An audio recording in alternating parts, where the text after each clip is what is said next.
Welcome to everyone. Let's start our series introduce to Indian articles. तो आज हम article number 3 के बारे में चर्चा करेंगे। उसके बाद आर्टिकल 4 के बारे में चर्चा करेंगे। तो आर्टिकल 3 के अंतर्गत संसद को कुछ अधिकार दिए गए।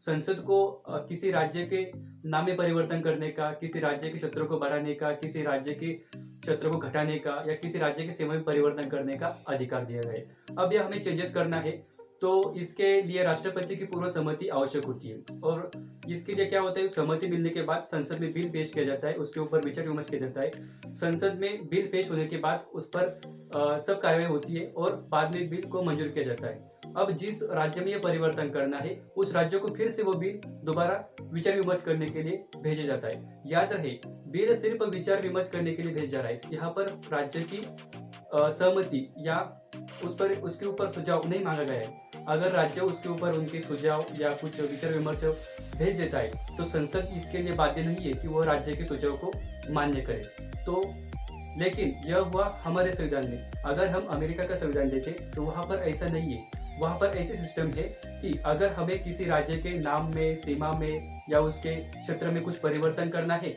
तो वहाँ पर राज्य की सहमति आवश्यक होती है। लेकिन हमारे भारत के संविधान में ऐसा नहीं है। अब आपको मैं उदाहरण के तौर पर बताऊँ तो यूपी पुनर्गठन एक्ट 2000 में यूपी के कुछ भाग को काट कर या उसके निकाल कर उत्तरांचल राज्य का निर्माण किया गया था।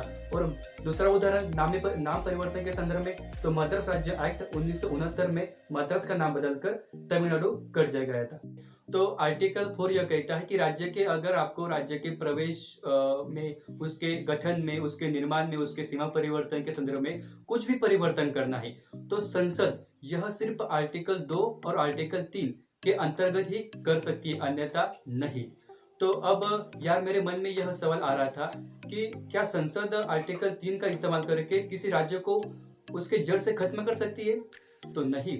तो सुप्रीम कोर्ट ने यही क्वेश्चन राष्ट्रपति के क्वेश्चन 1960 में सुप्रीम कोर्ट ने राष्ट्रपति को पूछा था और इस पर उनका सुझाव आया कि संसद का जो अधिकार है वह सिर्फ राज्यों के निर्माण, उसकी सीमा निर्धारण करने तक है, उसको जड़ से खत्म करने का नहीं है। तो इसी तरह दोनों आर्टिकल चर्चा